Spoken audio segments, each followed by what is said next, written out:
ये कहानी है एक ऐसे शहर की जहाँ पानी का लेवल समुंदर से ऊपर होकर पूरा शहर पानी में डूब चुका है। मौसम के बिगड़ते हालात के कारण और बार बार आने वाले तूफानों ने कई लोगों से उनके घर को छीन लिया था और ऐसे लोग बोट्स पर रहने पर मजबूर हो गए थे। ऐसे हालात में लोग बस अपने अच्छे वक्त को याद करके खुश हो जाते थे और इस वक्त में ये काम लोगों के लिए आसान किया निक ने एक रेमिनेंस नाम की मशीन बनाई थी जो लोगों की मेमोरीज को एक होलोग्राम की शक्ल में उन्हें दिखाती है।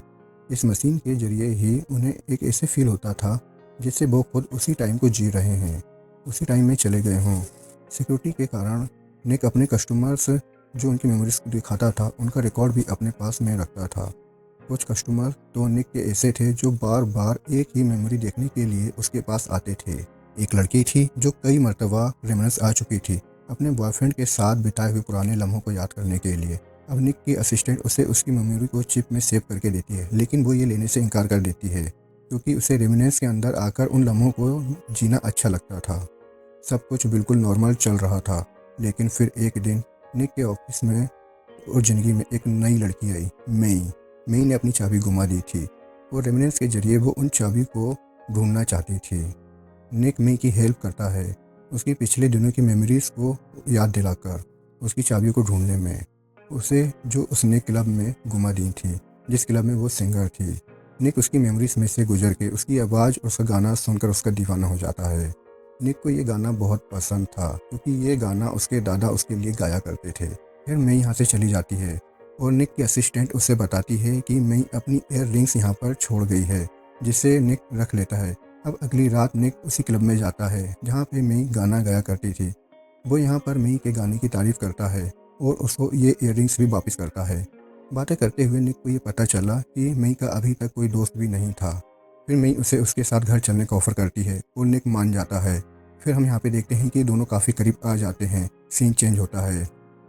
हम यहाँ पर मई और निक को एक साथ खुश देखते हैं। वो एक साथ बहुत अच्छा वक्त गुजार रहे होते हैं। यहाँ पर निक मई से कहता है, यादें भी कितनी अजीब होती हैं, बिल्कुल परफ्यूम की तरह, जितनी थोड़ी उतनी ही अच्छी। उसकी इस बात का मई देती है, तुम्हारे पास शायद अच्छी यादें बस हैं, लेकिन मेरे पास नहीं है। फिर इसके बाद में सीन कट होता है और हम देखते हैं कि निक को उसी की रेमिनिस के अंदर देखते हैं। पता चलता है कि जो भी कुछ हम देख रहे हैं वो सब निक की रेमिनेंस हैं, यादें हैं।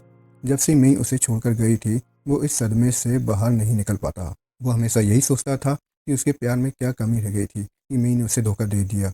क्या मई ने उसे धोखा देने की कहीं कोई ऐसी बात कही थी जो उसे आखिरी बार उसने कही थी। इस बात को याद करने के लिए वो उस मेमोरीज में और हमेशा वो अपनी रेमिनेंस में रहता था। यहाँ पर निक की असिस्टेंट उसे मना करती है कि आप ज़्यादा मेमोरीज यूज ना करें, इससे तुम्हारे दिमाग पर बहुत ज़्यादा असर पड़ेगा। मई जाने से पहले अपना कुछ क्लू भी छोड़कर नहीं गई थी और अब निक अपनी यादों के जरिए किसी तरह उसका पता चलाना चाहता था। वो उस तक दोबारा पहुंचना चाहता था, उसे ढूंढना चाहता था। निक की असिस्टेंट उससे कहती है, मई अब तुम्हें दोबारा नहीं मिलेगी, उसे भूल जाना अच्छा होगा, तुम्हें अपने बिजनेस पर ध्यान देना चाहिए। पैसों की वजह से बहुत सारी प्रॉब्लम आ रही हैं और अब एल्सा भी जो रेगुलर कस्टमर है वो भी नहीं आ रही है। लेकिन निक उसकी बात को इग्नोर करते हुए फिर से उस क्लब में जाता है जहाँ पर मई सिंगर थी। यहाँ पर निक मई के बारे में इंक्वायरी करता है पर उसे वहाँ पर कुछ पता नहीं चलता। फिर निक तंग आकर अपने ऑफिस में वापस आ जाता है और फिर रेमिनेंस में अपने बिताए हुए लम्हों को याद करने लगता है। फिर एकदम से बाहर होने वाले हल्ले की वजह से उसे डिस्टर्ब हो जाता है। फिर निक गुस्से में आकर चिल्लाता है कि रेमिनेंस बंद है। फिर वो गुस्से में ऑफिस से बाहर निकलता है। उससे बाहर निकलते ही एक ईयर रिंग्स बाहर मिलता है। वो ईयर रिंग्स मई का होता है। वो जान गया था कि मई यहाँ पर आई है। वो ये बात अपनी असिस्टेंट से कहता है तो उसकी असिस्टेंट कहती है कि मुझे नहीं लगता है कि मई यहाँ पर दोबारा आई है और हो सकता है कि ये ईयर रिंग्स पहले से ही यहाँ पर पड़ी हुई होगी और हमारी नज़र उस पर नहीं पड़ी होगी। निक की असिस्टेंट उससे बोलती है कि सब छोड़ो, तुम जानते हो कि हमें इंटेलिजेंस का काम मिला हुआ है, अगर कुछ गड़बड़ होगी तो लेने के देने पड़ जाएंगे। इस टाइम इन्हें एक मुजरिम की मेमोरी को रिकॉर्ड करना था जो कि एक ड्रग माफिया के लिए काम करता था, जो कि अब मरने के करीब में था। 12 घंटे ये लोग लगातार उस पर काम करते हैं लेकिन इन्हें कोई खास सबूत नहीं मिलता क्योंकि मरने से पहले अक्सर लोग अपनी अच्छी यादों को याद करते हैं। अब ये लोग बातें ही कर रहे थे कि अचानक उस लेटे हुए आदमी को अपनी 5 साल पुरानी बातें याद आती हैं जिसमें वो ड्रग माफिया मौजूद था और साथ ही इस लेटे हुए आदमी के सामने मई और मई के साथ में एक आदमी था। अब निक ये जानने की कोशिश करता है कि अब ये आदमी है कौन जो मई के साथ में यहाँ पे दिख रही है। अब इसकी इच्छा यहाँ पे बढ़ जाती है। अब यहाँ पे पुलिस इस आदमी से जो लेटा हुआ है उससे कुछ सवाल पूछती है। ऐसा करने पर उस आदमी को झटके लगने लगते हैं। निक पुलिस वालों से माइक छुड़ा लेता है और इस आदमी की यादों को खोजने लगता है जहाँ पर मई थी। वो सर्च करने लगता है कि उस आदमी के दिमाग में आखिर बार मई कब आई थी, वो आदमी मई से कब मिला था और इस आदमी ने ड्रग माफिया के साथ में मई को कब देखा था। फिर निक को पता चलता है कि कुछ समय बाद ही मई ने उस ड्रग माफिया से बहुत सारा पैसा चुरा कर भाग गई थी। फिर निक डिसाइड करता है कि वो उस ड्रग माफिया के पास जाएगा और मई का पता करके रहेगा। फिर वो उस ड्रग माफिया के पास जाता है और उससे बोलता है कि मुझे तुम्हारे पास मई ने पहुंचाया है। जब तक कि वो कुछ बोलता, इस ड्रग माफिया उसे पहचान जाता है। उसे पता चल जाता है कि निक वही इंसान था जिसके पास मई गई थी ड्रग माफिया को छोड़कर।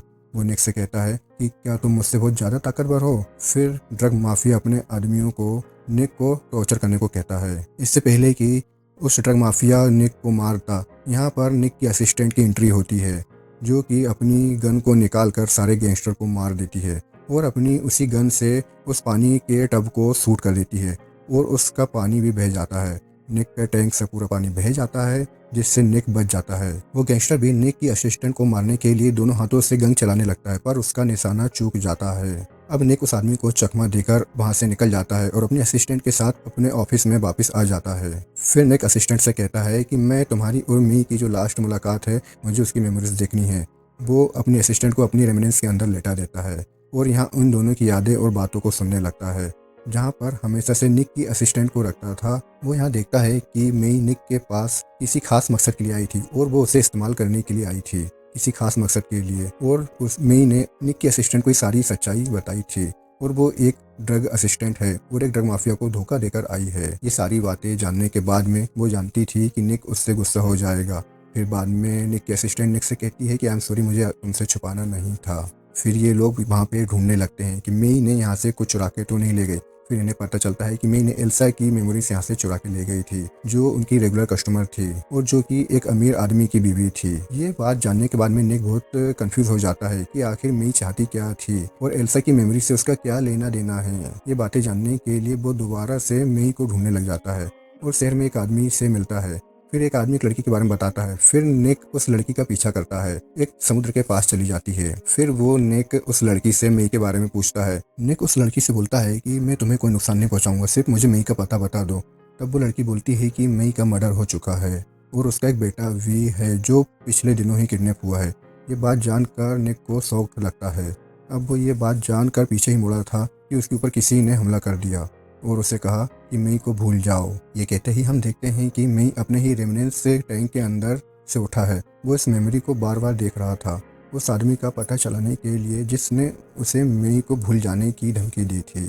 और वो इस आदमी को पहचान भी लेता है कि ये पुलिस ऑफिसर था जो लीगली ड्रग माफिया के लिए काम करता था। वो इस आदमी को पहचान लेता है, ये पुलिस ऑफिसर था जो इनलीगली ड्रग माफिया के लिए काम करता था। फिर निक एल्सा के बारे में इंफॉर्मेशन इकट्ठी करना शुरू कर देता है क्योंकि उसे लगता है कि एल्सा की इंफॉर्मेशन निकालते हुए वो किसी तरह मई तक पहुंच जाएगा। उसे मालूम होता है कि एल्सा का एक बहुत ही अमीर बॉयफ्रेंड था जो असल में शादीशुदा था और उसका एक बेटा भी था। एल्सा के बॉयफ्रेंड के मरने के बाद उसका बॉयफ्रेंड का बेटा एल्सा को मरवाना चाहता था ताकि उसे प्रॉपर्टी का हिस्सा न मिले और शायद इस लड़के ने मई को यहाँ पर भेजा था एल्सा की मेमोरी चुराने के लिए। फिर एक दिन निक रोड पर चल रहा था तो उसे एकदम से रोड पे चलते हुए मई नजर आई। वो उस लड़की का पीछा करते हुए एक कमरे में पहुंच जाता है। उस कमरे में जाने पर निक को पता चलता है वो लड़की मई नहीं है, लेकिन यहाँ जाने पर एक अच्छी बात का पता चलता है कि वो जिस आदमी के पास भागकर आई थी वो वही पुलिस ऑफिसर था जो निक को मई को बार बार भूल जाने की धमकी दिया करता था। अब निक किसी को पकड़कर मई के बारे में पूछताछ करने का फैसला करता है, लेकिन ये आदमी वहाँ से भाग जाता है। निक ने उसका पीछा किया और उसे पकड़ने में कामयाब हो गया एक ऐसी जगह पर जहाँ पर पानी भरा हुआ था। ये दोनों यहाँ पे लड़ाई करने लगते हैं और लड़ते लड़ते वो आदमी पानी के अंदर चला जाता है, लेकिन उतने में ही निक उसे पानी से बाहर निकाल लेता है। इस सीन में हमें देखने को मिलता है कि असल में निक ने उस आदमी को अपने ही रेमिनेंस मशीन में डूबने से बचाया था